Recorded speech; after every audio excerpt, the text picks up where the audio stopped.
Hello. कक्षा 12वीं व्यवसाय अध्ययन के अंतर्गत हम लोग आज पाठ 5 संगठन के बारे में देखेंगे। इसका अर्थ देखेंगे, परिभाषा, इसके लक्षण और उद्देश्य को आज हम लोग देखेंगे। यदि कोई व्यवसाय बहुत छोटा है तो एक ही आदमी उसको संचालित कर लेता है, लेकिन जब व्यवसाय बड़ा है तो एक आदमी नहीं कर सकता, उसके साथ और भी लोग होने आवश्यक होते हैं। तो बात चाहे व्यवसाय की हो, चाहे धर्म हो, समाज हो, सेवा हो, खेल हो, ये सभी व्यक्तियों के समूह के विभिन्न नाम हैं और इन्हीं को हम लोग संगठन कहते हैं। और इन्हें विभिन्न नामों के आधार पर ही उसके लक्ष्य भी निर्धारित किए जाते हैं। जैसे कि विद्यालय भी एक संगठन है और विद्यालय मात्र कह देने से उसके लक्षण, कार्य, उसकी समस्त गतिविधियों की पूरी तस्वीर सामने आ जाती है।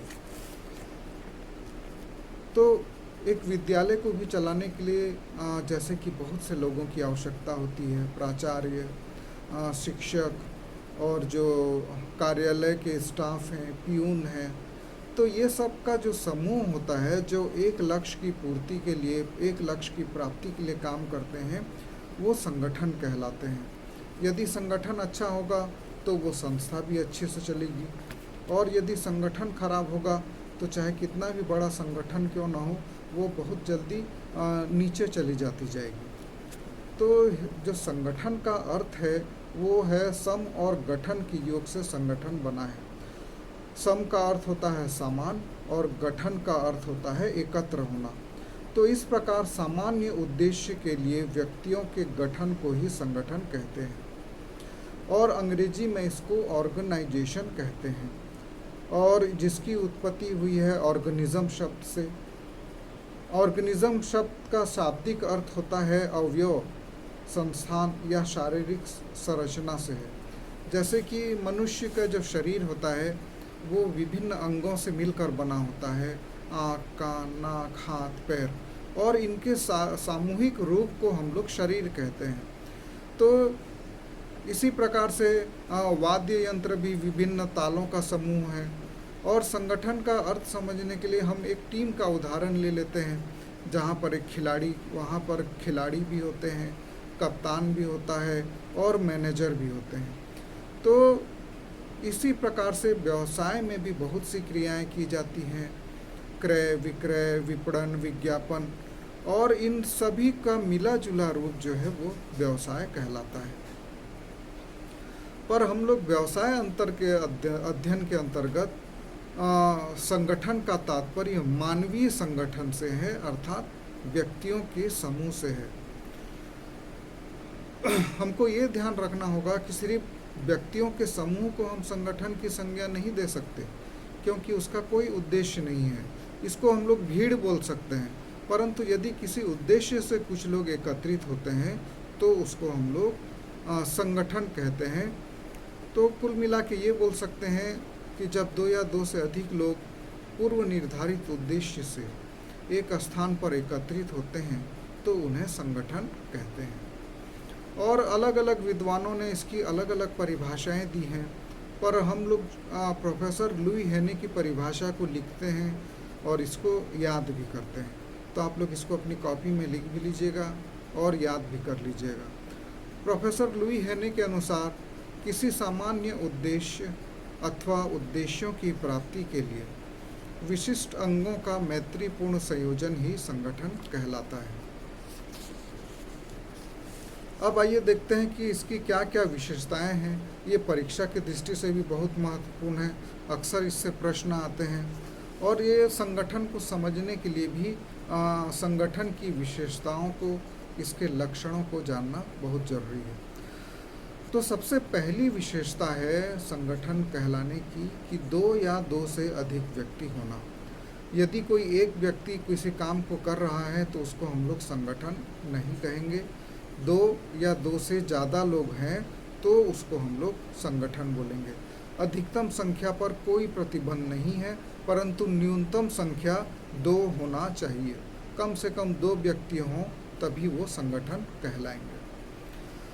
दूसरा है कि इसका एक निश्चित उद्देश्य होना चाहिए, अर्थात 10 लोग एक जगह खड़े हो गए हैं बिना किसी उद्देश्य के, तो उसको हम लोग संगठन नहीं कहेंगे। लेकिन यदि 1000 लोग किसी कार्य के लिए उपस्थित हैं, किसी विशेष उद्देश्य के लिए खड़े हैं, तभी उसको हम लोग संगठन कहेंगे, वरना उसको संगठन हम नहीं कहेंगे। इसलिए संगठन के लिए उद्देश्य का होना बहुत आवश्यक है। तीसरा जो लक्षण है वो है लक्ष्य का पूर्व निर्धारित होना, अर्थात जो भी लक्ष्य निर्धारित किया गया है संस्था का या संगठन का, उसकी प्राप्ति के लिए ही संगठन बनाया जाता है, तो इसीलिए लक्ष्य का पूर्व निर्धारित होना चाहिए।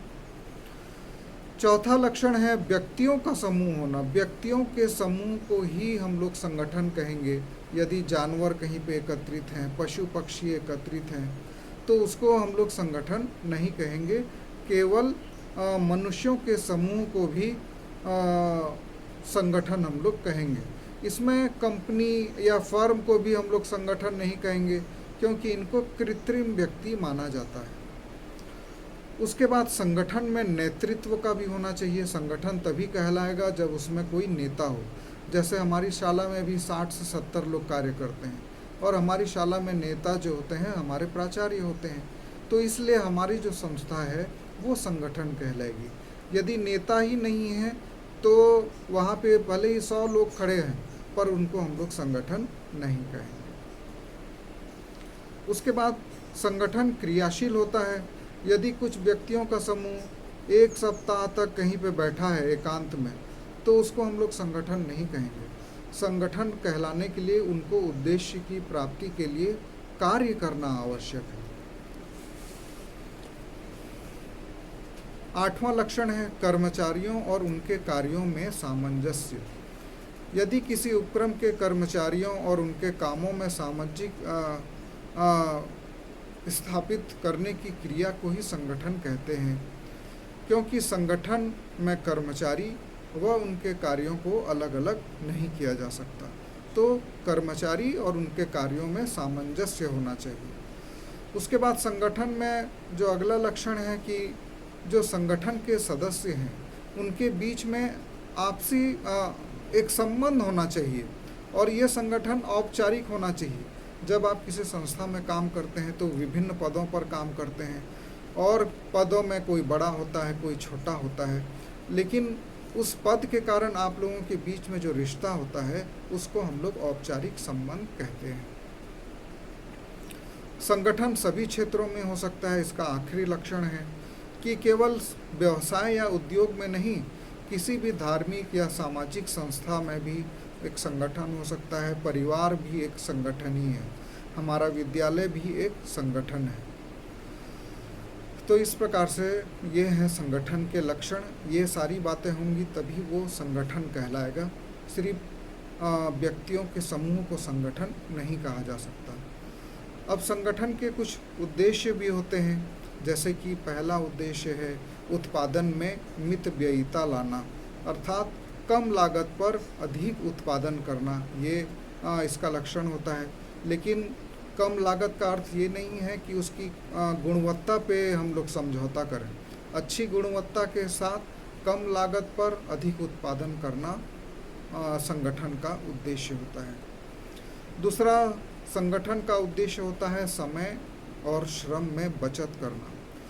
संगठन में श्रेष्ठ मशीनें अपनाई जाती हैं, श्रेष्ठ प्रणाली अपनाई जाती है, जिससे कि समय और श्रम में काफ़ी बचत हो जाती है।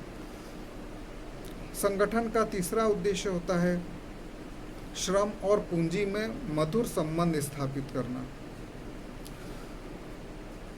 चौथा उद्देश्य होता है सेवा भावना।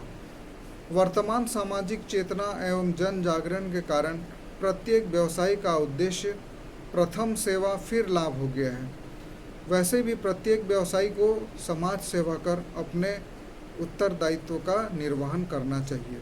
हालांकि ये भी ठीक इसके उल्टा हम लोग पाते हैं व्यापार में, पहले लाभ बाद में सेवा देखते हैं, लेकिन होना चाहिए पहले सेवा और बाद में लाभ। उसके बाद संगठन का उद्देश्य होता है जो निर्धारित लक्ष्य हैं उनको प्राप्त करना। इसके पश्चात संगठन का उद्देश्य होता है जो संस्था है उसको शक्तिशाली बनाना, क्योंकि संगठन का दूसरा नाम ही शक्ति कहलाता है। इसीलिए मजबूत संगठन का होना बहुत आवश्यक है। और इसके अन्य उद्देश्य भी होते हैं, जैसे कि सामाजिक उत्तरदायित्व को निभाना, उपक्रम के विकास के लिए काम करना, व्यावसायिक एवं औद्योगिक अस्थिरता को दूर करना, और चौथा मानवीय प्रयासों को प्रोत्साहित करना।